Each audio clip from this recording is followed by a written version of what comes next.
getting on to the main event of this evening, we have been graciously given the time to spend with the program manager, Manager, yeah. For the Peregrine Fund down here in Vermilion Cliffs National Monument. He was actually here in 1996 to help set up the Peregrine Fund Condor program, and was an initial and essential element to the first Condor releases that occurred all the way up until 2000 when he left to spread his wealth of knowledge to a multitude of other organizations before eventually heading back here to continue growing the success of this program. He's here tonight to speak a little bit more about all of the challenges and successes of this program since its inception in Marble Canyon. Please give a warm welcome to Shawn Farry.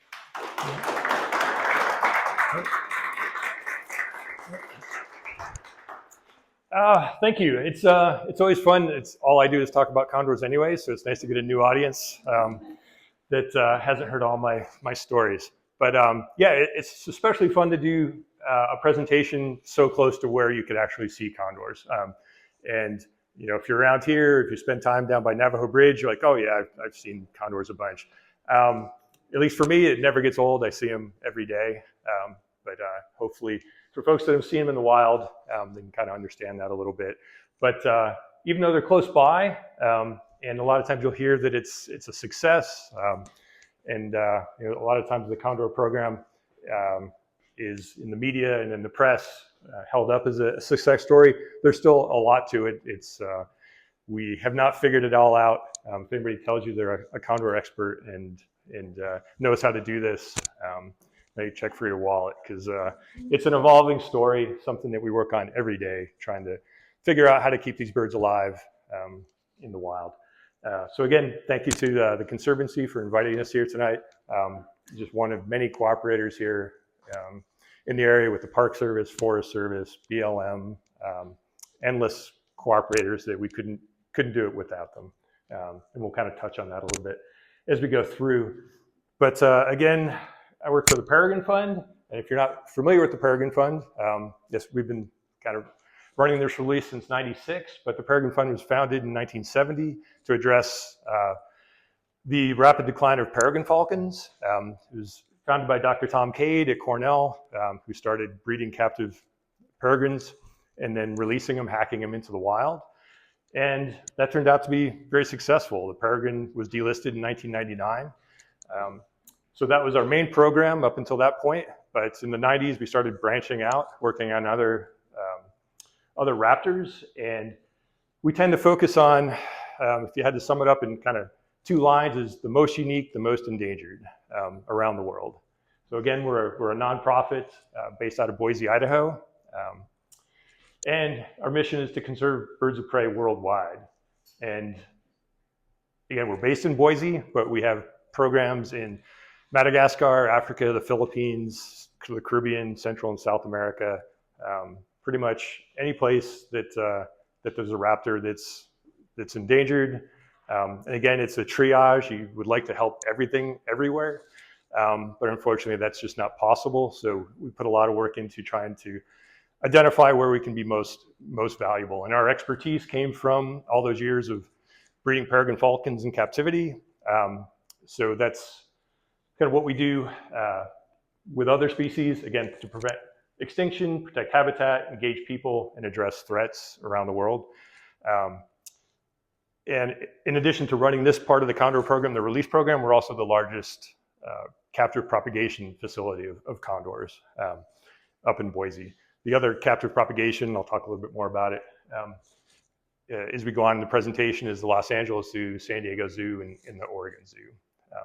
So a lot of people have heard of those, but they probably haven't heard of the Peregrine Fund, which actually has the most condors, the most breeding pairs. Again, we work with more than 100 species in 40 countries. And a lot of the things we do is you can't do it all yourself. So we spend a lot of money and a lot of time working in other countries, developing countries, with students that are from those areas, that know that area, and help them with advanced degrees. So far, we got 158 advanced degrees in 15 countries since 1970.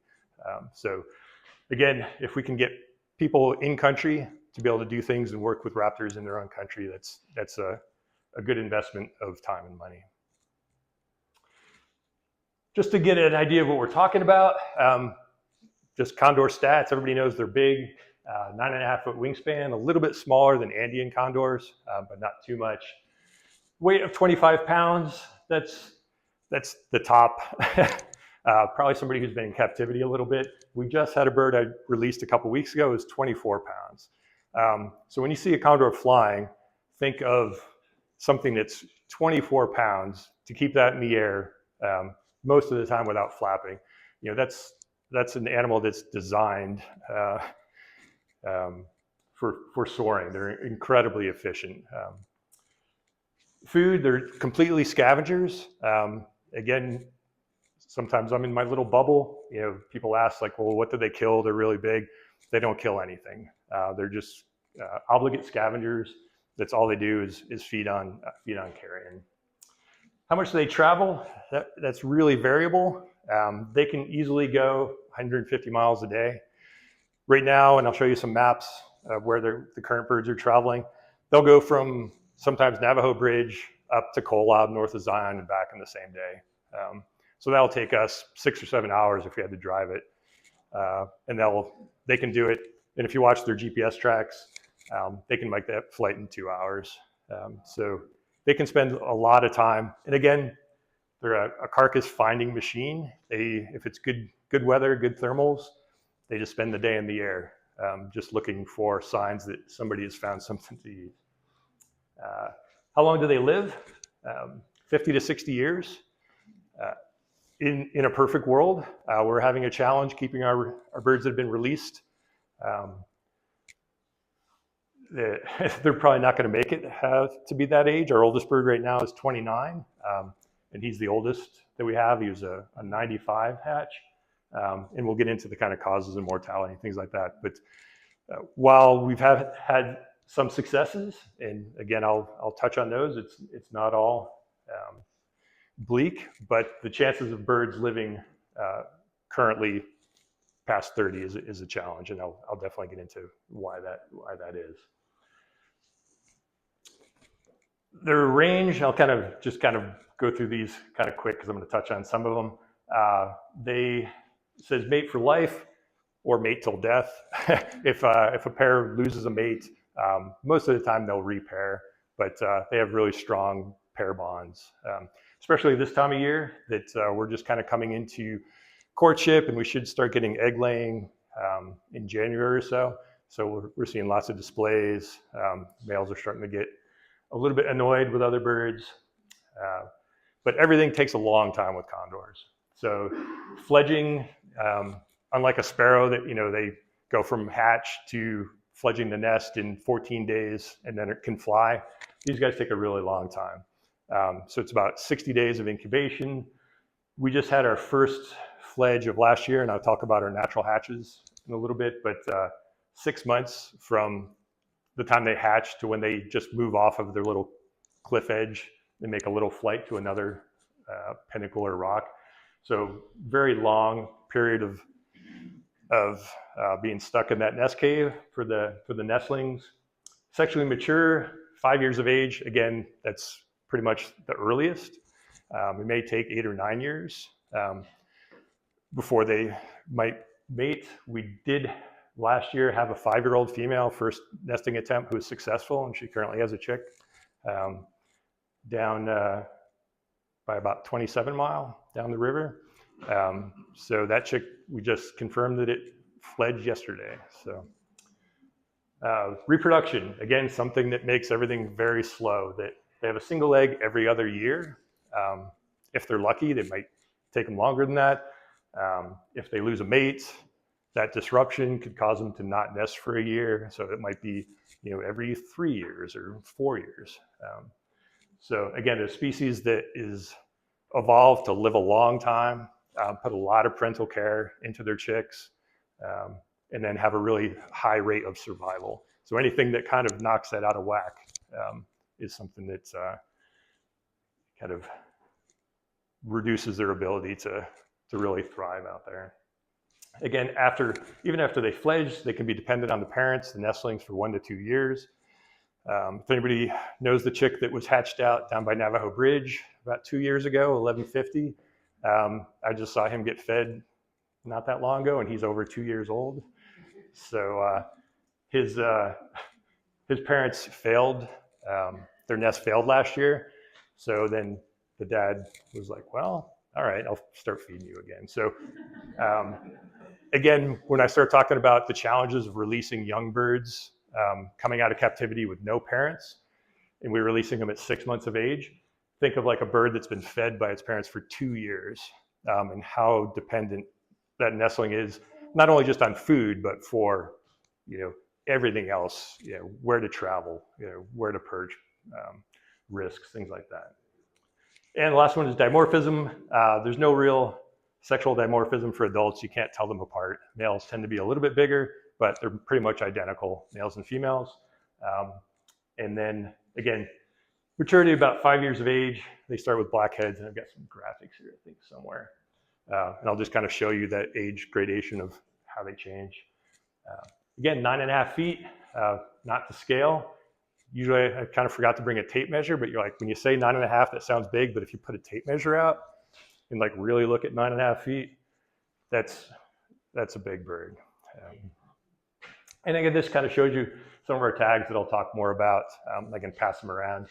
But the patagial tags, with vultures, you can't put anything on their legs. You can't band them. You can't put a radio collar around their neck.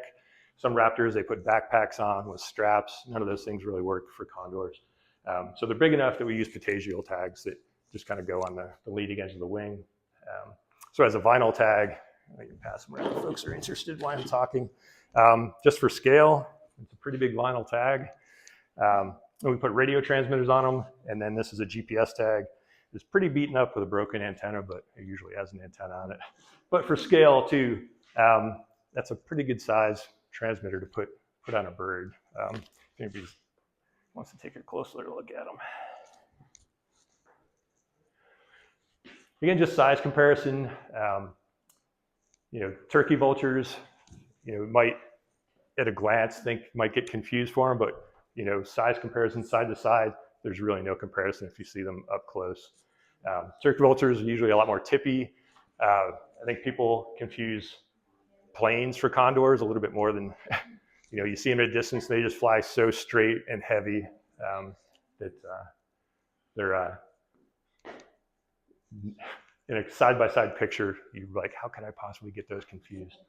But again, just light if you're identifying them in the air. The wing linings for an adult, nice bright and white, juveniles kind of modeled, and then golden eagles and a turkey vulture. And again, just gradation from a chick to an adult, which usually takes about 5 years from kind of all black to the really handsome guy on the bottom there.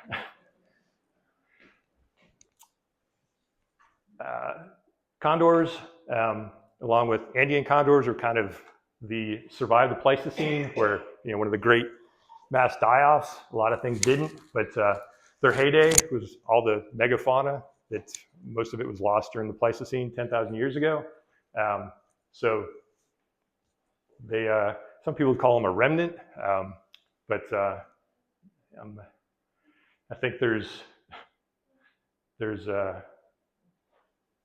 some arguments to say that they evolved that they could be doing just as well today as they did then, if it wasn't for a few issues that we'll talk about.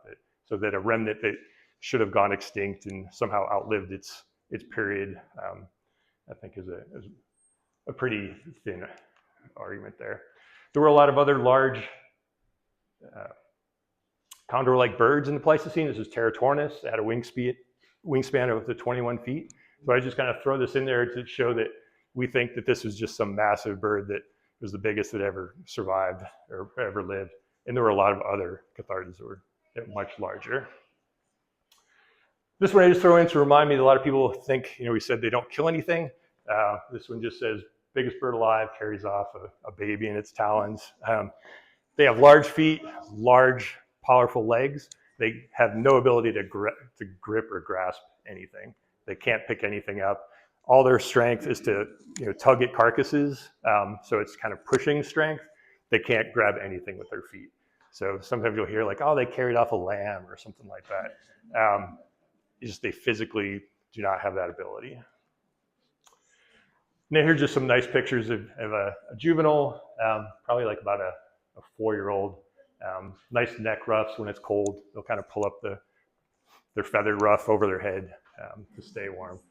We were initially concerned quite a bit when we first released birds here in the snow and the cold, how they would do, and they do fine in the harsh weather here sometimes up on the Paria. And up on the Kolob, there's still birds up there where it's already getting down into the teens. Nice picture of a juvenile. Don't have too much to say about it, but yeah, you can kind of see where the patagial tags.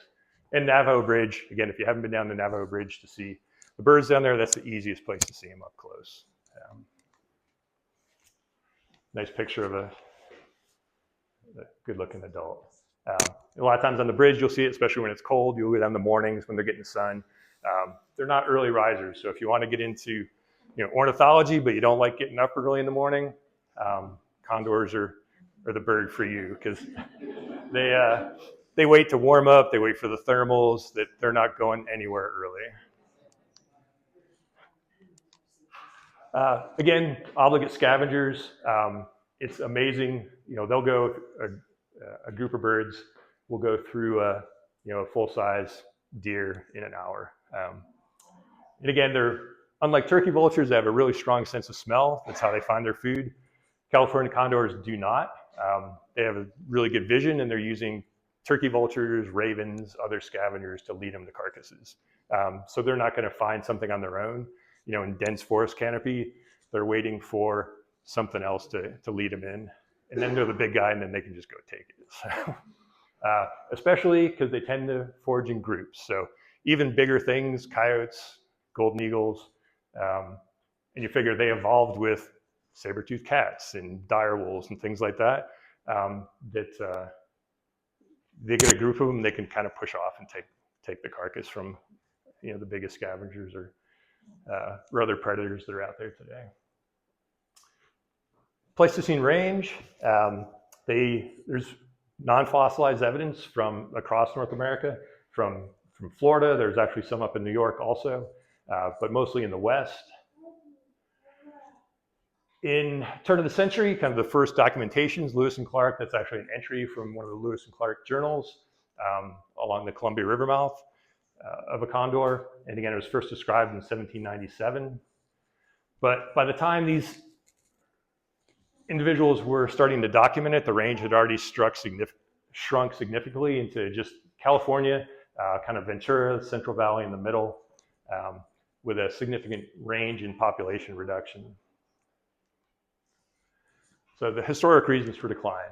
One, changes in available forage. Like we said, all that large megafauna from the Pleistocene was gone. There's evidence that when cattle ranching started in this area and sheep, there was a slight rebound of birds being seen in the late 1800s, early 1900s in California.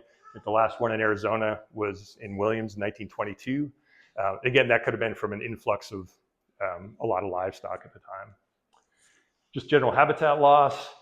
We kind of all know the changes in California in the last 150 years or so. Slow reproductive rates, like I said, 1 egg every 2 years. So anything that increases mortality rates is just, they're not gonna be able to compensate for that. Early 1900s, just outright shooting of the birds, egg collecting. There was a lot of collections for specimens. So the population by that time was probably down into only in the hundreds. So if you start collecting eggs for collections, adults for museum collections, things like that, all that starts to add up. And then poisonings. So historically, the poisonings largely were predator poisonings. I just had some pictures in there. So yeah, just outright shooting, just shooting birds. Poisoning for other predators. I mean, there used to be wolves and bears in California. So if you're just large scale predator poisoning, you're gonna get scavengers also. So the poisonings, historically, we think were more related to that. We'll talk a lot more about lead poisoning, which is something that really didn't become evident until Reintroduction, and I'm going to talk a lot more about lead poisoning. Total population trends. So the low was 22 individuals in the 1980s, and the story, if you just look at that, is a pretty it's a pretty good story of success. In the mid 80s, I was in college at the time. There was talks of letting them go extinct, death with dignity. Not letting them go extinct, untransmitterized was the term. Putting satellite tag, or it wasn't satellite tags, but radio tags at the time, just to let them go. Luckily, that argument lost. Captive propagation started in the late 80s, and that population has grown, again, the captive in the wild. So now we're over 300 individuals in the wild, and a little over 200 in the captive propagation facilities. And those are spread out over release sites. Here, this is kind of considered the southwestern flock, Arizona and Utah. There's a release program in Baja, California. There's one kind of central California population that's managed by Fish and Wildlife Service at the southern end of the Central Valley, and then Pinnacles National Park and another private group, Ventana, near Big Sur. And then the most recent release that just started a couple of years ago is in Northern California, that's managed by the Yurok tribe. We're talking about, let's see if it plays here. The last bird, 1987. Again, it's a good perspective on where we are today. I'm always amazed by the poor quality of film footage in 1987. I think the Hindenburg had better. This is AC-9. He was captured in the rocket net in Bitter Springs National Refuge in the Central Valley. And then Pete Bloom got to sit in a hole in the ground and jump out and go get him. So in some respects, that was a success because he was instrumental in the captive breeding population, but also a really sad day. And again, I remember when that happened, and a big part of me felt that they'd never go back out. But in hindsight, it was a good day, especially because I got to know that bird and he went back into the wild. So it ended up being a fairly good story. So again, captive breeding, I'll just go into a little bit more details on that. Everybody's kind of heard of puppets. The condors were fed with puppets in the early days. And again, the reason for that was, again, they only rear one chick potentially every 2 years. So when you had almost no birds left in the world, you do anything you can to get as many eggs out of them, to get as many chicks out of them as you can. So if you take the first egg away, you have to rear that, or incubate that egg, and then feed it with a puppet so it doesn't imprint, and the parents will relay another egg. It's called double clutching. So you could get 2 eggs out of a pair every year instead of 1 egg every 2 years. And that led to having enough birds to start releasing them back into the wild, which was,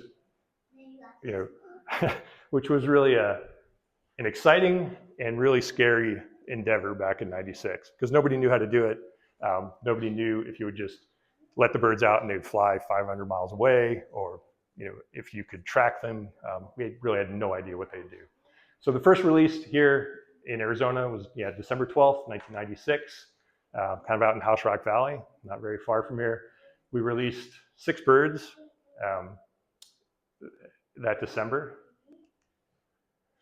And as you know, the area, it's a pretty difficult place to track birds and get around.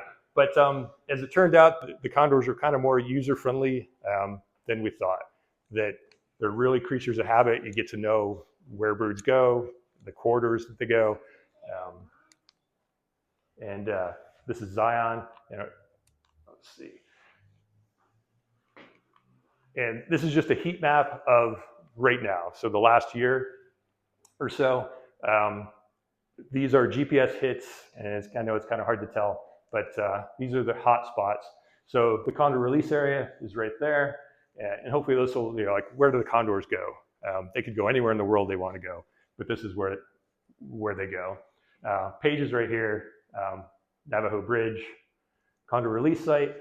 So their favorite spots in the world, and this is an entire year of movement data.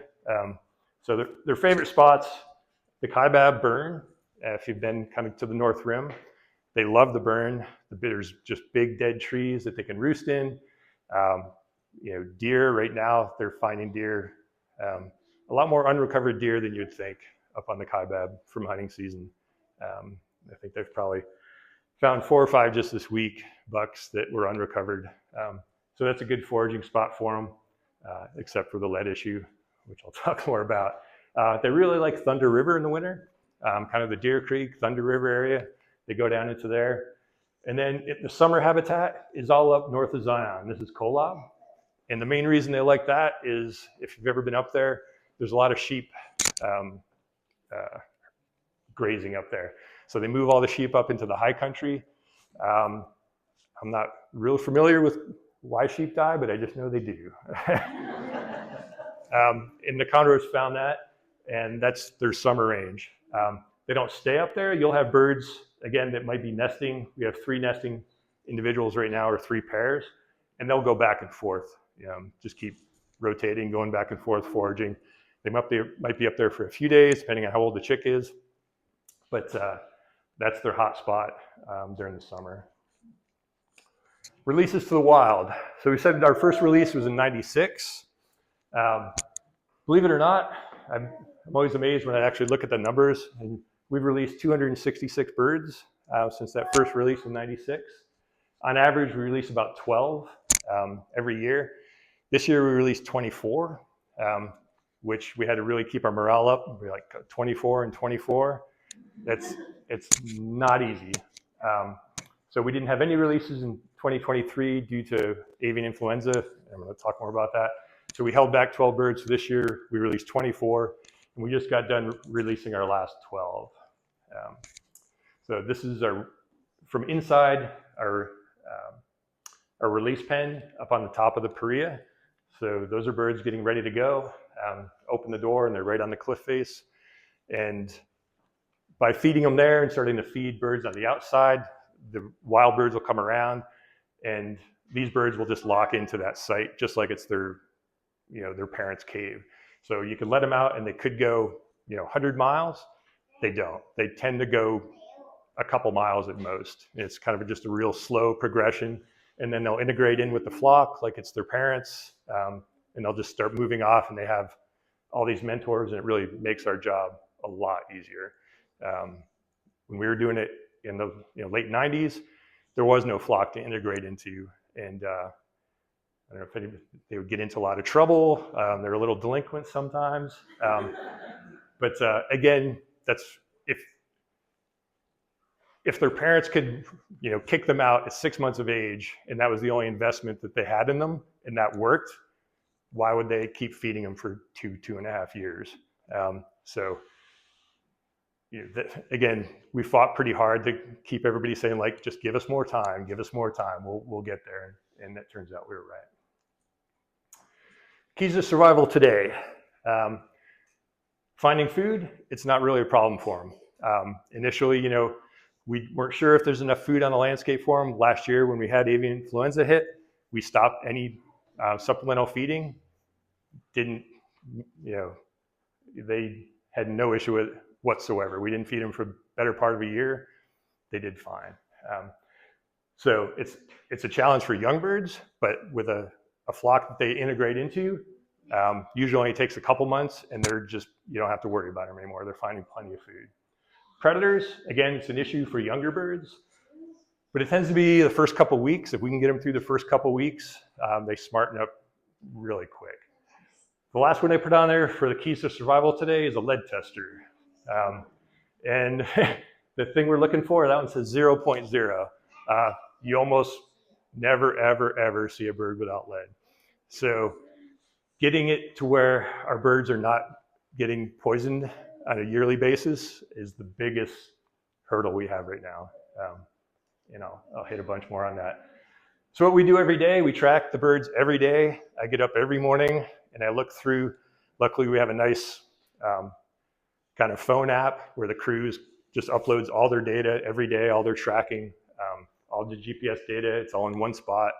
I go through it every morning, look for red flags, anything that indicates that a bird might be having a problem. It gives off stillness alerts, or the transmitters give off mortality alerts. So we can kind of be really precise and surgical in where we send our crew now. Before, it used to be just wandering around hoping you could find them. Now you can really target where we need our resources.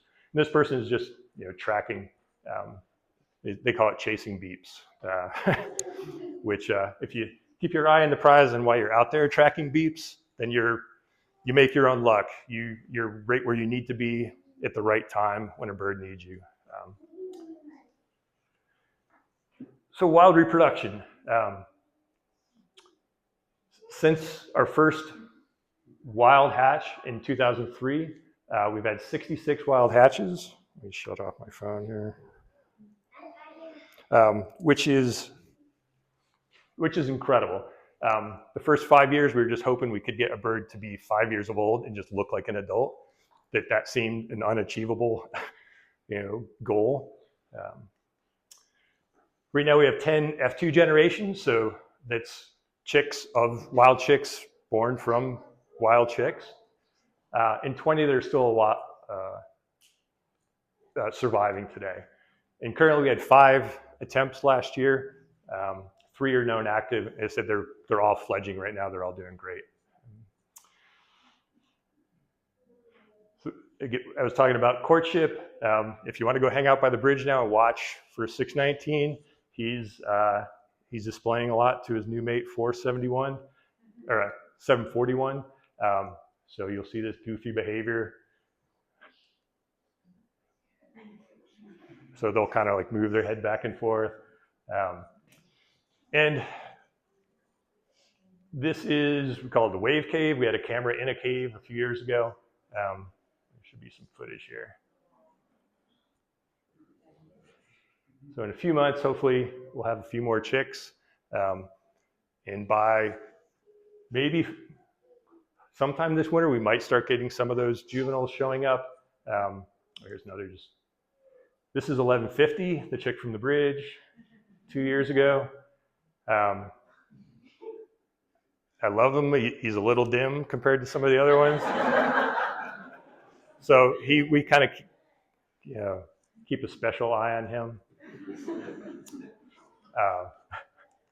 Let's see. And if you might ask, so how do we trap them? We're talking about trapping for lead poisoning. This is our trap up on top of the cliff. The birds will come into the trap, and we can just close it, which we're like, oh, that's really simple. When we started in 96, the 2 options were net gun, where you get in a hole in the ground, which was the main way they caught condors at that point. And we had a release pen, and we went to release our second group of condors, and the first group from a few months before just went into the pen. And you're just like, I've got a great idea. How about we just catch them in a pen instead of spending all day in a hole in the ground? But yeah, great leaps forward in condor biology. This is a new facility we have up there. So this is our lab, which is inside the pen. So one of our crew, he just caught several birds today. So tomorrow morning, I'm going to go up there and replace transmitters, take blood samples, run lead tests, and we can do all that right in the trap, which is really nice and efficient. The fun thing we do is catch, we call it UTJs, or untagged juveniles. So the wild chicks, right now we have 3 that we know of, and we have 1 from last year, 2 years ago that we still need to catch. So you just have a bird show up with no tags and you don't know who it is. That's, in our line of work, that's great. It means that's a real good indication of success. If you have a wild condor chick show up and you don't know who it is, somebody snuck past you. But we'll tag them. This bird has a star, that one just has a dash on it, and then we track them and see who they go back to get fed by. So you'll track them, see who the adults are, and then figure out. Then they get a real number and a real tag. Again, this is just processing birds, mainly for lead and putting new transmitters on. So I keep talking about lead poisoning. It's a leading cause of mortality for birds. The picture on this side is a deer. So when I first started in 96, we knew lead might be a problem. I kind of thought it was like a needle in the haystack, that the birds, it'll probably go into an entry wound.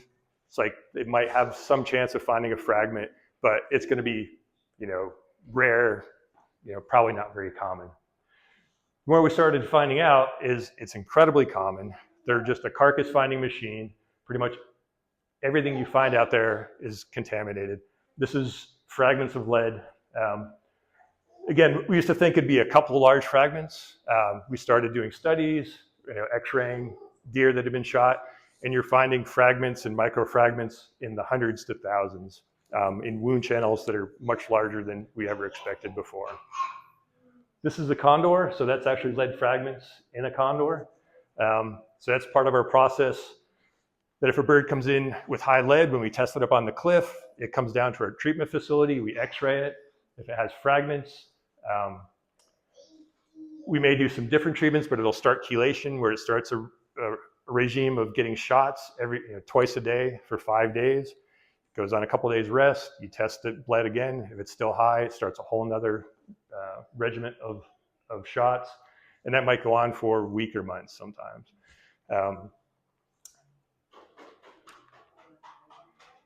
So again, how much lead are we talking about? A bird here, a bird there.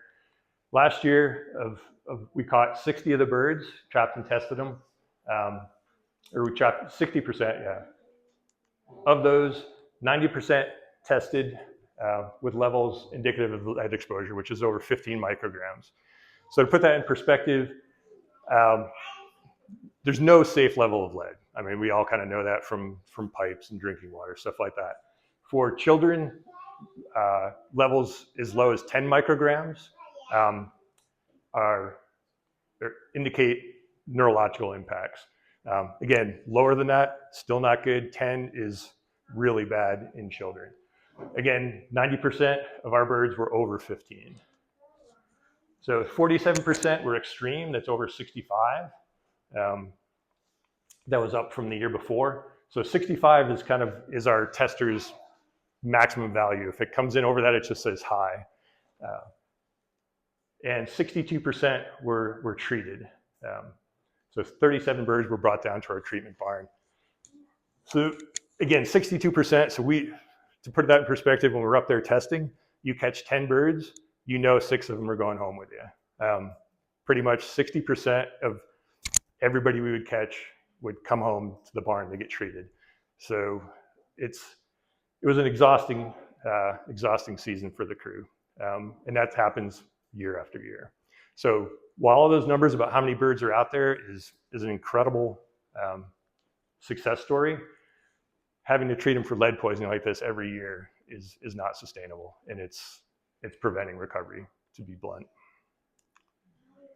Again, fragments, encouraging people to use copper instead of lead.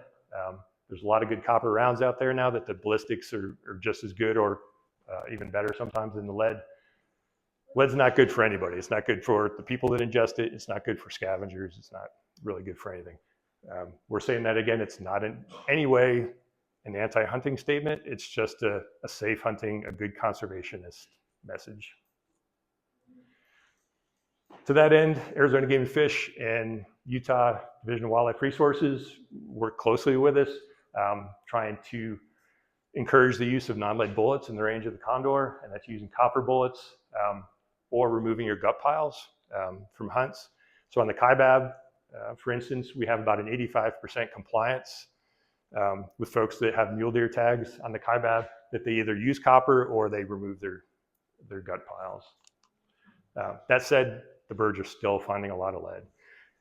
So what we're finding is that it's not just the highly regulated big game hunts, that there's a lot of other lead on the landscape from who knows what other more difficult to reach populations, whether it's predator hunting, coyotes, small mammals, things like that. But again, it's something we work closely with Arizona and Utah, trying to get the word out. Both in Arizona and Utah, if you draw a tag, you can get a coupon for non-lead ammunition, so you can get free copper ammunition. So our population, was kind of steadily going up. We got to a high in about 2002 of 117, and then you see a big dramatic decline there. And I'll go back one. This was, I was talking to some folks earlier, we were hit in the spring of 2023 with an outbreak of, it's called HPAI, highly pathogenic avian influenza. We've kind of heard bird flu for a long time, but this highly pathogenic version that's been spreading through the US the last couple of years had never been documented in condors. We thought we were likely at a lower chance of getting it here. It's a drier, more arid environment. There's not that many cases that were reported prior to 2023 in Arizona, a lot more in California. We thought if it hit anywhere, it would hit there. It didn't hit us. Oops, wrong way. So I'll talk about that a little bit more, but these are just the main causes of death. Lead poisoning by far, 47%. Predation, eagles, coyotes, that's mainly in newly released birds that are kind of spending too much time on the ground. We do a lot of hazing, trying to teach them to nest in good places. 21 birds to HPAI, that was all in a 3-week period, in the spring of 2023. 10 shootings, that continues to be an issue. We had 3 shot this year. It's a preventable cause of mortality that's always really unfortunate. But again, those are the big ones. Again, lead being by far the largest. HPAI, I'll spend a little bit more time on that because there's a potential that it's going to come back. So it's an emerging threat. So again, we had 21 dead in 3 weeks. We were able to recover 17 of those birds, which is just an incredible testament to the crew. If again, we had folks rappelling, off of the cliffs, off of the Paria. We had crew coming down from Zion, some of their climbing teams to help us recover birds. We recovered 8 alive, of which 4 survived, 4 didn't. But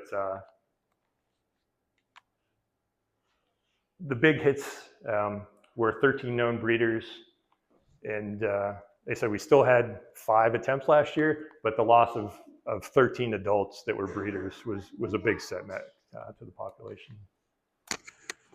One kind of bright light during that period, I know we're kind of hitting 45 minutes, but I'll keep going, try and get going quick here. We're almost done. We had an adult female 316 during the middle of the HPA outbreak who laid an egg, and then she died of avian influenza with the egg in the nest. We knew where the cave was. We were able to get to the nest. We recovered the egg. That's kind of the egg in the back. It was still viable. Brought it back down to Liberty Wildlife in Phoenix, which is a big cooperator who just does amazing work. If you're not familiar with Liberty, we couldn't do what we do without them.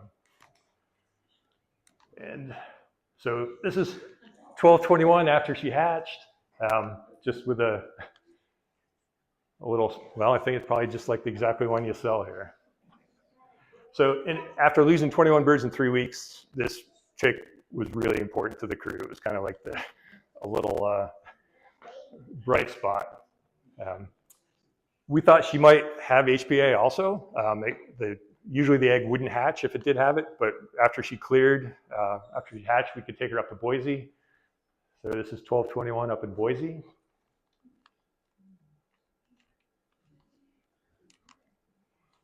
And it shows a cover, the poster child cover for the Audubon magazine last year. And there's actually their winter issue is also going to have her on the cover. She was released on September 28th. So she went back out, and that's her going out of the trap. And it was kind of strange. I don't put a lot into it, but she was released. She flew right over to a carcass and fed. That's her on the left. And the first bird that flew up and landed next to her was 680, who is her father.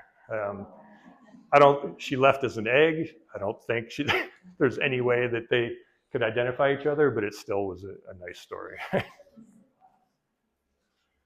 I think this is just a little video about the HPAI. I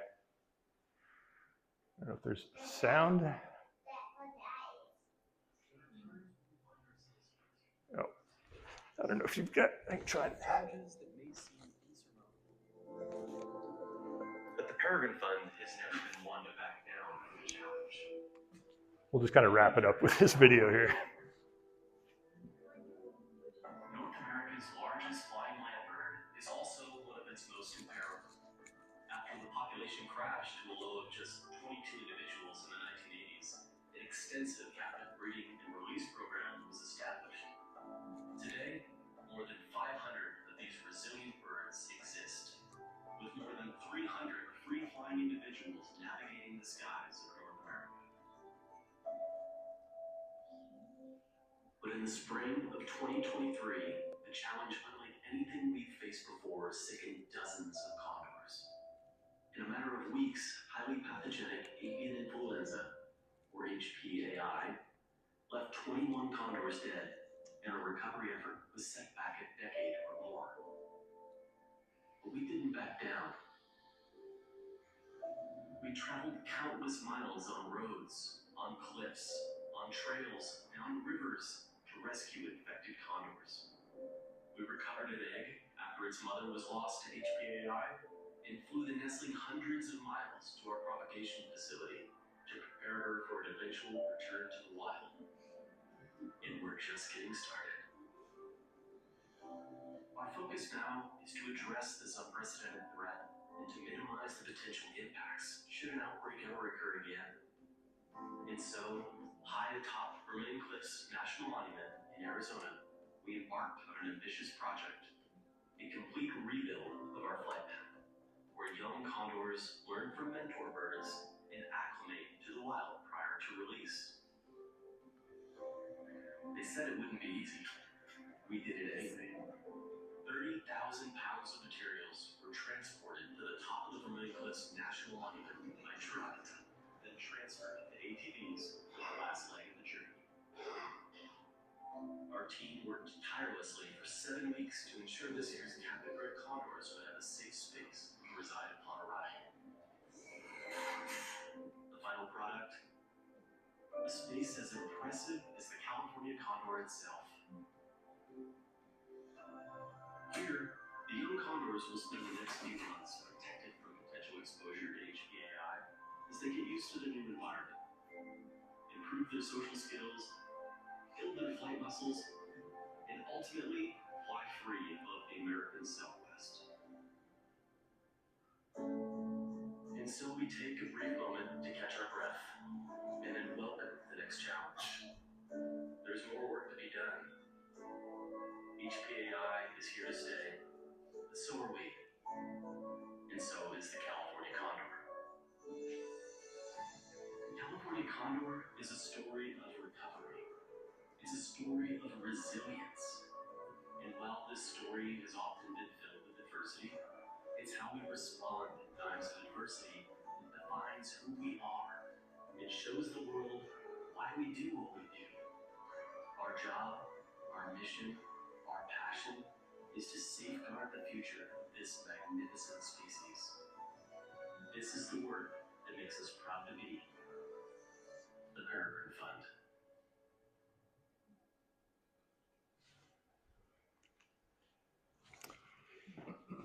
Well, it wasn't too far over. Like I said, we couldn't do it without all the cooperators. Again, Fish and Wildlife Service is ultimately responsible for the recovery of the condor, but Park Service, Forest Service, BLM, our state agencies, Navajo Fish and Wildlife, as I said, Liberty Wildlife is who we count on when we have birds that are really sick, really injured. And I think that's it. And it's the better part of the talks are always questions. So thanks for putting up with my talk.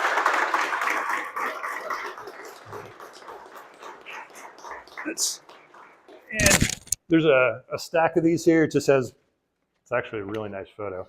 But more information just on the Peregrine Fund and the Condor program It just leads you to our website, things like that. So if you're interested, I can leave these up here. Yes, sir.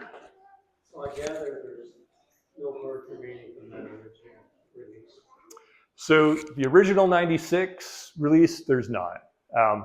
The oldest bird that's currently out is 123. He's actually a little bit older. He's a 95 hatch. He was released in May of 97. And he's the oldest bird out right now. That when I returned, there were 3 birds, only 3 birds left from the 90s. And unfortunately, one of them died from lead last year and one died from HPAI. So there's only one bird from the 90s that's left. They have no shots for this? Will they shots for this?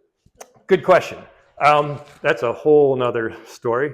There is a vaccine for HPAI. It's based on a 2012 variant.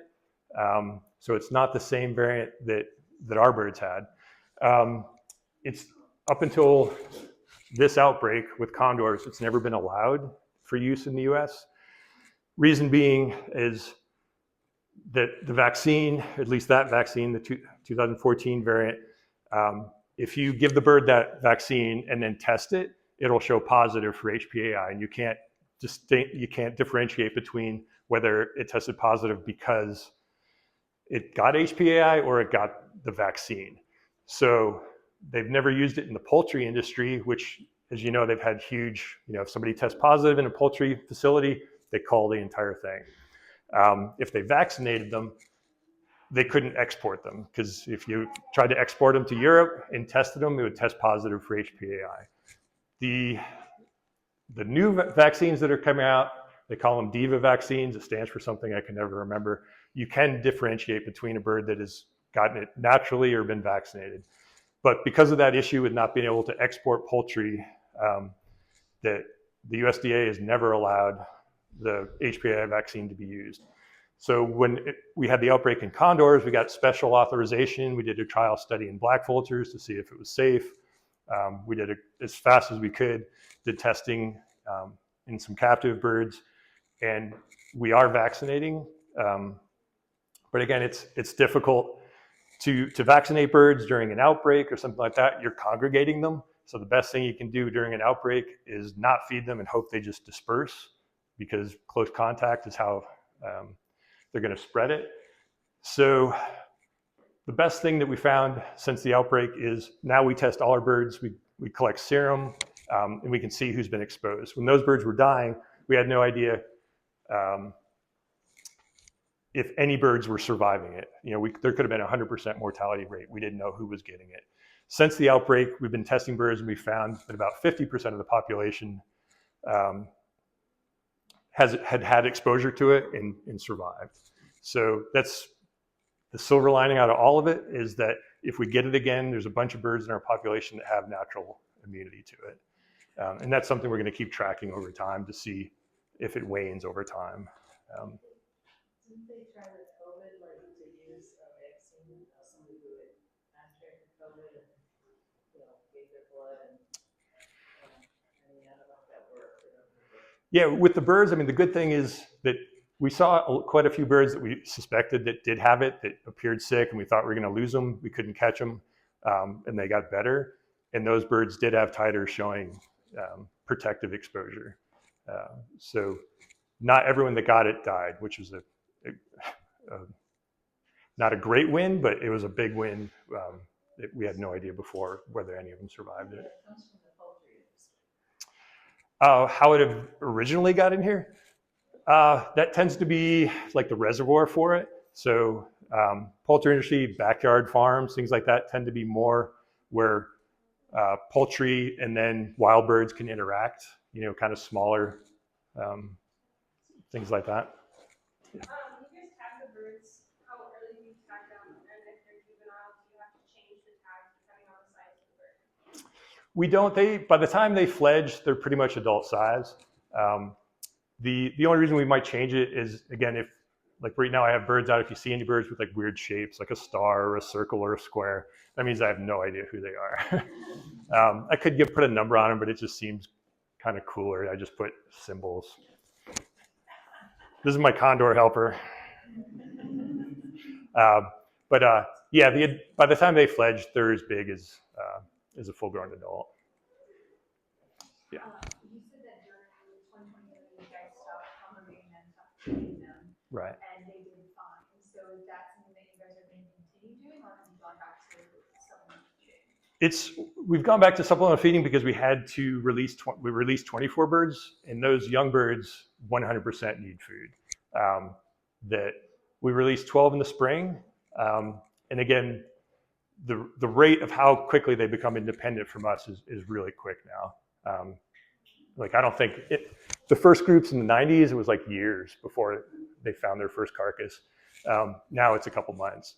So the birds that we released in the spring were already going up to Kolob in Utah by midsummer.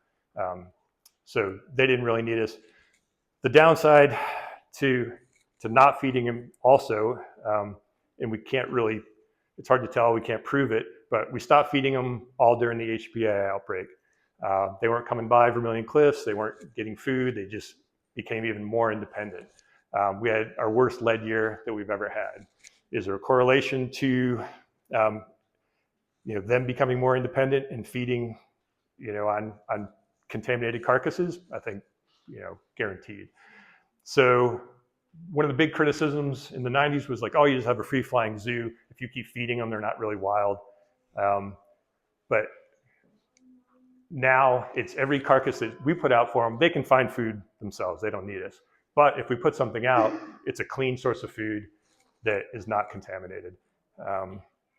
So you start addressing those kind of questions, like should we just have, like in Europe and in Africa, they sometimes have like vulture restaurants. They just put clean food out because they have other issues with different types of poisoning there. So you're like, hey, we just put big piles of clean, safe food. I think about that as a potential option. Having feeding sites in other places, I'd rather get at the root of the problem and try and reduce the amount of lead on the landscape. That's taking much longer than I anticipated. I've been telling the crew for 25 years, our job is to shine a bright light on it. Every time a condor dies, our job is to find out why. We document it beyond reasonable doubt. We have the evidence of what's killing them and provide the scientific irrefutable information on what the causes of death were, and then try and convince people. Our job isn't legislation. It's not,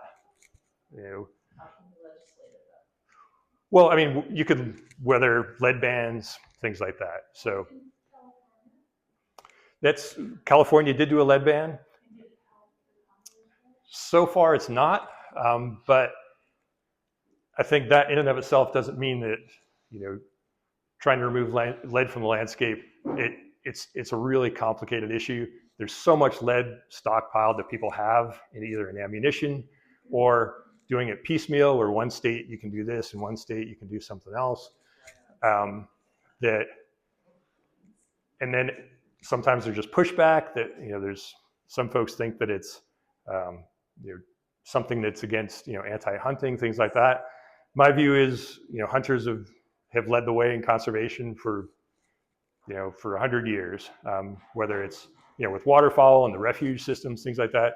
We need to just have as many partners as we can, whether it's in the environmental community, conservationists, hunters, and just education. I've never really spoken to anyone who, when you just show them the evidence and show them the amount of lead and it's like, here's lead I just took out of this bird, almost always it's like, wow, I didn't know. Yeah. How quickly can lead accumulation reach extreme levels in Congo? Pretty quick. And it's not that they're highly susceptible to it, but they do have some, kind of just their biology lends them to getting really high doses. So turkey vultures, they eat small things with lots of little bones and fur and roughage and things like that. So just like owls, they'll eat something, they'll cast up a pellet of all the undigestible parts. And that'll have the fragment in it. So they don't just sit and digest a fragment for a long time. Condors just eat big things, big fleshy things without a lot of roughage. They very rarely cast pellets. So that lead fragment will just sit in there, and they'll They have very acidic stomachs for digesting really nasty things, killing bacteria. So they'll dissolve. They'll just retain the pellet and just keep dissolving it. One of the treatments we do to help get it out. In the old days, we tried endoscopes, we tried surgery, we tried gizzard flushes, which they use for swans sometimes, where you just hold them upside down and do a lavage and try and flush it out. None of those things really work very well. The most effective thing is we'll take a razor and shave a bunch of hair off one of the calves that we feed and just get a big wad of hair and force feed it. And they'll cast up that hair. And we did it twice last season, and they cast up the lead fragments both times.